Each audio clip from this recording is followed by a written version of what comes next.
Okay, guys, we have been going on for some time about like this great big announcement about for Plastic Free Sea, and we've been going like I've been wanting to tell you. We already gave you 3 announcements. Okay, get it before you give it away. Okay. Before he gives it away, you have to watch the story. It's not the entire length of the video, but stick around at the end so you'll hear what we have to say as well. Yeah. So just stay tuned to the end. Hurry! Hurry! I can't keep it contained!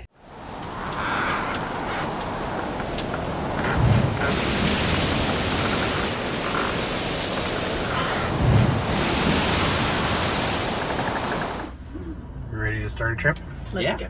Let's go. This morning, we have a 2-hour drive ahead of us. So before we tell you about our big announcement, I'd like to share a couple of stories with you. First, let me give a quick synopsis of our lives. Kenton and I have moved around a lot since we've been married. Kenton was born and raised in San Antonio, Texas. I was born in Beaumont, Texas. And Cayman was born in Tyler, Texas. Now, my father was a master electrician, so we followed the work which took us from Texas to Florida to Grand Cayman and everywhere in between, it seemed. After Kenton and I got married, we bought a 40-foot fifth-wheel travel trailer, and we moved around a lot until Cayman was about 2 when we settled in Austin, Texas for 5 years. When we moved to San Antonio to be near Kenton's family for a while. During our life adventures, we heard of a woman who became sort of a legend in Texas, which is the other story I want to share with you. Now, many of you may know that San Antonio is well known for the historical missions and sites like this one. This is the Espada Aqueduct. It was built by the Spanish missionaries and the local Native Americans known as the Paella. The aqueduct was built with rocks and clay, but the natural minerals in the hard water actually sealed the aqueduct. But the most famous of the missions is, you guessed it, the Alamo. Well, the story I want to share with you goes back even further than the Alamo. In fact, all the way back to its founder. Now, I am 1/32nd Cherokee by blood, but Kenton is 1/8 Blackfoot. He actually got to know a bit about his great-grandfather before he died. So stories of the famous Native Americans are of great interest to us. In the late 17th century, there was a Native American girl believed to be from the Hainai of the Caddo Nation, and please forgive my pronunciation of some of these names. Historian Juan Agustin Morfai describes the Caddo as a highly organized and advanced society with their own complex religion, political, and religious leaders, villages, agricultural advancements, and diplomatic ties to other Native American peoples. The organizational structure of the Caddo was well defined. The Hainai were the lead band of the Hassane tribe, who were in turn the lead tribe of the Great Caddo Confederation. Around 1680, Bernardino, the well-respected and powerful chief of the Hainai, had a baby girl. As the young girl grew up, she proved to be a curious and adventurous soul that was unafraid of traveling and learning about new cultures and new languages. Her friendliness and peaceful demeanor was well liked among her people and the missionaries that she met. In fact, various priests described her in written records as having a bright intellect and a striking personal appearance, and as a learned woman who spoke Spanish as well as several Indian languages. Much of her employment as a guide and a translator seems to have come through the French-Canadian guide, hunter, and explorer Louis Juquero de Saint-Denis. She was believed to be around 10 years old in 1690 when she was baptized and given the baptismal name Angelina from the Spanish missionaries. In 1693, 3 years after the Spaniards befriended Angelina, she learned that warriors from a neighboring band were making plans to attack the priest and to sack the mission. To avoid attack, the Spaniards immediately torched the mission and fled westward. Angelina guided them to safety and continued with them to Mexico. There she continued her studies at the Mission San Juan Bautista, located on the Rio Grande, 56 kilometers south of present-day Eagle Pass. She remained at the mission for 10 years, then returned east to her childhood home to help her people. In 1718, it was Angelina who helped to found the San Antonio de Valero Mission, which would later be called the Alamo. Spanish Governor Joseph de Azlor also used Angelina's services when he went to East Texas around 1720-21 to reoccupy missions and presidios abandoned after the French invasion of 1719. He described her as being a sagacious woman. There are also stories of an incident in which she saved the life of a French officer. Angelina married a Frenchman and gave birth to 2 children. The last written record of her life comes from 1721, but the actual date of Angelina's death is unknown. Nationally, she was recognized with a forest park being named after her. She has also been honored by the state of Texas by having a county and a river named for her. In fact, she is the only woman in the state to have been accorded this recognition. Angelina County and National Forest is 90 kilometers west of Louisiana and 200 kilometers north of the Gulf of Mexico. However, that is not where we're heading today, because as it turns out, over 250 years later, she again became an inspiration of peace and adventure when her name was used once again in recognition of her. In 1978, a couple in Kemah, Texas, named Audie and Janie, bought an empty hull for an Islander Freeport ketch and custom built the interior themselves. They finished it and splashed in the water for the first time in 1991. When deciding on a name, the couple decided to each make out their own list of names that they liked. One by one, they went through the names, and one name made it on both lists: Angelina. From 1991 to 2009, they sailed Angelina across the Gulf, and she became famous in the Caribbean for her big red sails. In 2009, Richard and Marilyn Montemayor made Angelina their home and began sailing her up and down the Texas coast until 2017. They were getting ready to take her across the Gulf, but on August 25, 2017, Hurricane Harvey struck the Texas coast and wreaked havoc on the marina in Rockport, where Angelina was docked. Harvey struck as a Category 4 hurricane, and while several boats sank on that day, including Angelina's closest neighbors, Angelina survived. Though a bit battle-torn, she was still afloat. The Montemayor's took this as an opportunity to give her some much-needed repairs, but health issues got in the way. Presently, she is sitting on the hard in Rockport, Texas, which is where we are heading today. She will still need some work to be restored to her former glory, but as a symbol of adventure, peace, and a messenger of hope, I can't think of any better ship to advocate cleaner oceans and plastic-free seas. We're going to talk to Richard Montemayor and his lovely wife Marilyn, who would love nothing more than to get Angelina back in the water and roaming the Gulf and the Caribbean once again. Kenton, Cayman, and I were so excited when they decided to let us make Angelina our new home. We are even more honored that they agreed to teach us and help us become intimately acquainted with Angelina. We believe that it will be a nice transition for Angelina and us. We told Kenton's family about the purchase, and they too are excited about, and a little sad, our new adventure. Plastic Free Sea began as a mission to raise awareness, but now it seems Angelina is going to help us make it a mission of spreading hope. Okay, so I want to apologize. We arrived at the boat, and then we were just so excited that we forgot to get footage of us arriving at the boat. And I mean, we were just running around it and all that. Richard was up somewhere in the cockpit, and I think he was letting out some water because it had just rained. I mean, just like came down pouring for 3 days straight in Rockport, right? Mm-hmm. And so he was trying to dry out the boat and all that. And so I was knocking on the boat, but we were still running around just checking it out. And we totally forgot to get footage. We even talked about how we wanted to do the dry up scene and all that kind of stuff. Totally went out of our mind. So we figured, let's just go ahead and take this time and maybe do a questionnaire, kind of let you guys know how a little more about the boat, how we felt about the boat. There's no way we could recapture our excitement, or him running around the boat, or me running around the boat screaming like a little girl, ah, get a boat. I was trying to keep him contained. So Let's start with that. Since I've already admitted how I felt, Cayman, so how do you feel about the show? Well, I feel excited, I suppose. He feels excited, he supposes. It's different and new. Okay. It's something different from what we have now, and I like that idea. How do you feel about it? When we were going down there, I was kind of apprehensive because I didn't want to get my hopes up. You know, there's a lot of boats out there, but there's a lot of boats with a lot of problems. And it had to be the right fit for us.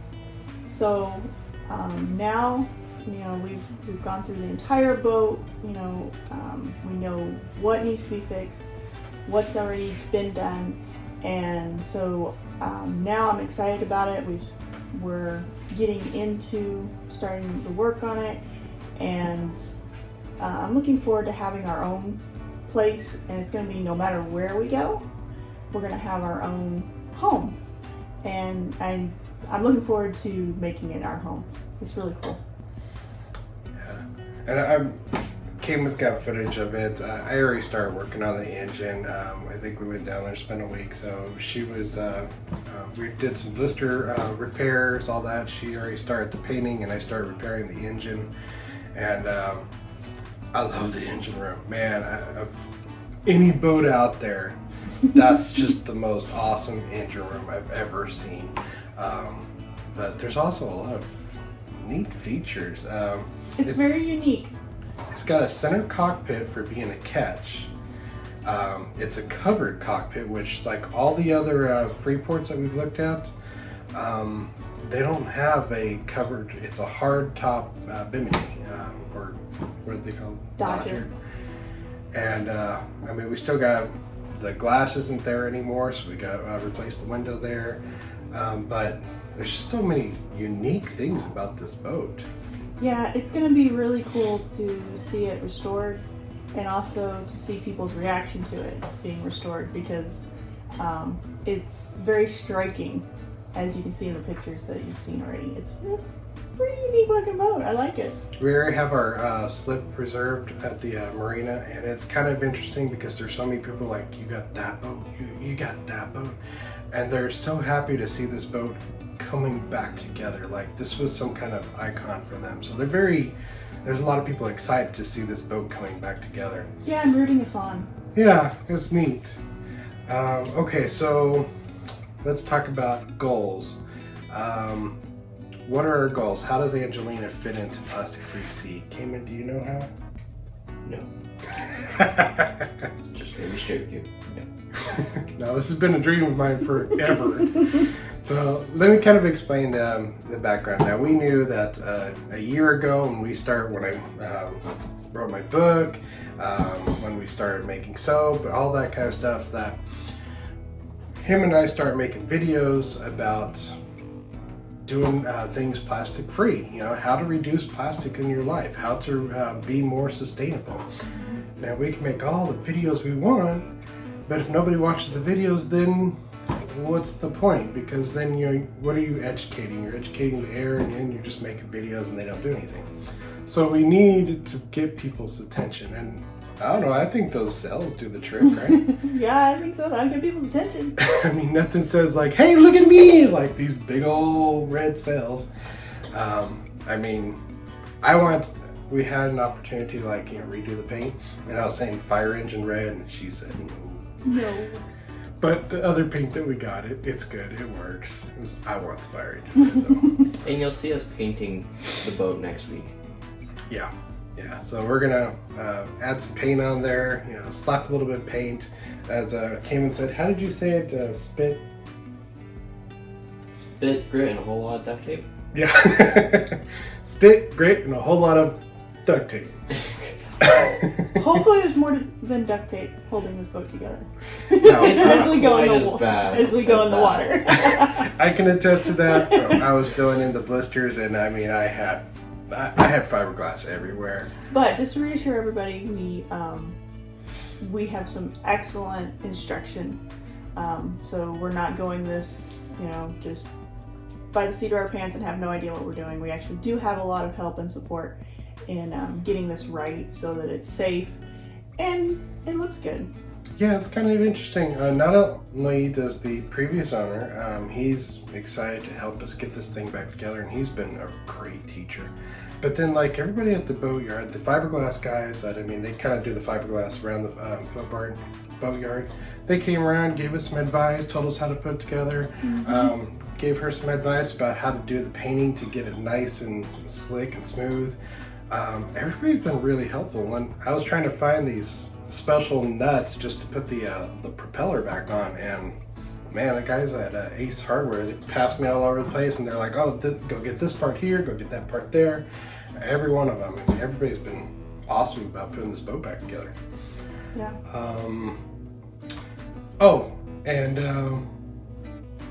Another reason that we wanted to do this is, so this house that we live in right now, it's 2,400 square feet, grid-tied home.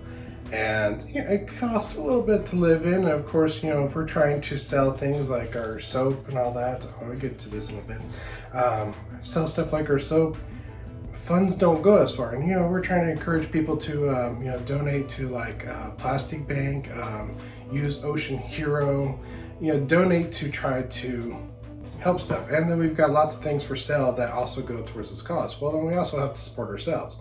Well, if our cost of living goes way down, a lot more can go to theirs. So that's awesome. Well, and also we encourage people to simplify their lives so that they use less in general, and that's always a good policy. You have less that ties you down, the happier you'll be. Yeah. So 2,400 square foot house to 41-foot off-grid sailboat. I think that did the trick, right? It should. Doesn't get much simpler than that. Oh, and then moving on the boat, that's what I wanted to get to about our soap here. Still smells great. It would help us reach our target audience as far as getting rid of body wash bottles and shampoo. Because, Bev, do you remember what the old sailor said? One of the guys we talked to? Yeah, one of the guys that was working on his boat across from ours, he came over and he was noticing the changes in the world, and he said, he would like to do more. He'd like to find some natural products. And so we told him that what we have, and that it works, we have natural ingredients and the benefits of it. And he was like, hey, this really makes a difference, seeing the face that goes with it. He's like, and actually meeting the people who make it versus, oh yeah, we make it ourselves and there's 1,000 people in the back. That's what he said. And it's true. It makes a difference when you're buying a product if you trust who you're buying from. And I mean, we all feel that way, right? If we don't trust the companies that we're buying from, we're just not going to buy. And so when we're selling our products to other sailors, they actually get to meet us. They actually know that it's actually us making it, and that what the ingredients we say we're using, they're actually there. And the videos that we show of us making soap, or the process that goes into it, it's actually us. It's not somebody that we're buying and then reselling. Hey guys, man, you should see this countertop. I know you think, okay, he's moving onto a boat, no longer making soap. This has got a nice countertop on it. I've got plenty of space to work. That's another thing is, even Richard was telling us, like, no, soap doesn't lather in salt water. No, soap doesn't lather. And I was like, actually, ours does. And I lathered it. I formulated this for that reason. We've got our key lime is one of our signature scents. We've got our Pohele is another one. This is the hibiscus one. We've got our one. Laundry soap, Yeah. even suds and salt water. And then our original unscented. So we've got all those. And a lot of people don't believe us that it lathers in salt water. And I was like, well, that's what I did it for. Because we don't have a water maker yet. Hopefully that'll be in the works soon. But it's got 200 gallons of fresh water. But if we're making the across the Gulf, trying to get over to the Bahamas or something like that, 200 gallons is not going to go very far. So using the salt water there to just kind of lather up, that saves us a bunch. Mm-hmm. So next question. So we got a lot of work ahead of us. But Kayma, what do you look forward to most? Well, I look forward to the journey and something different. What do you think? I'm looking forward to learning how to sail and having our next adventure. I guess is the best way to put it. Of all the places we moved, this is, some people say, the craziest move we've done. But I've got something for you, just kind of spring one that's not on here. So I look forward, I've been wanting a boat forever. Like before we got married, I always dreamed of moving on a houseboat or something like that. And I've wanted to do like a sailboat. But what has surprised me is after we start looking at the boat, your attitude on the whole thing. I mean, she's always been supportive, but tell me what's going on in your head about this boat? Well, like I've told a couple of people, I can't say that it was my dream because the idea of buying a boat and living on a boat was like so far out there that I was like, that's not a reality. That's never gonna happen. So I'm just, of course that'd be cool, but I'm just dismissing that. But he's the one that kept that goal in front and was shooting for that, working at it, trying to find a way to make it possible. So, but when we've looked at a couple of boats, but when we found this one, because of the story that goes with Angelina and the characteristics of the boat, I really like the boat. I'm excited about it. She's got a lot of character to it, both of them. Her and I think it's like really fitting because when she gets in the sun, this gets really red. So having a sailboat with like red sails and a red head, I mean, they'll probably both give me his flack and all that on the boats. I fully expect it. But that's why he's having problems with the engine, because he hasn't talked nice enough to the engine I yet. have been trying to butter her up, but to be honest, it's the original fuel injectors, the original glow plugs. We'll get more into that later because I think Cayman's got video and he wants to do a whole thing on it. Mm-hmm. But yeah, so does your man deliver or what? Yeah, I'm telling you what, we got a sailboat, a good sized sailboat that we can actually live on. That's pretty cool. And she's built kind of like a dinghy. She's got so much weight on the front that the owner was even telling us if you do something stupid enough to tip it over, I mean, he said, hang on because it's gonna right itself right away. Buoy, not dinghy. Buoy. Yeah, this is actually, one of the safest boats that we could have gotten, especially for our experience level. I think it was really a good fit for us. Because, like you said, you'd have to be trying to do something stupid to get it to flip. And as a mother, that reassures me that we're not doing something completely stupid, but we're also going to, we're not just taking off into the Gulf right away. So. Now, normally I would say something like, "Well, challenge accepted," but I like this boat, so I don't want to take any chances. And hopefully you like us enough too, right? Yeah. That too, yeah, right? that too. Sure. Y'all be fine. So, guys, I wrote down a couple of questions. Those were the questions I could think of. If you guys have any questions for us, and like if you want to just tell us that we're insane, or if you want to tell us go for it, or you like the story of Angelina, ask us about it. Put it down in the comments. We'll respond.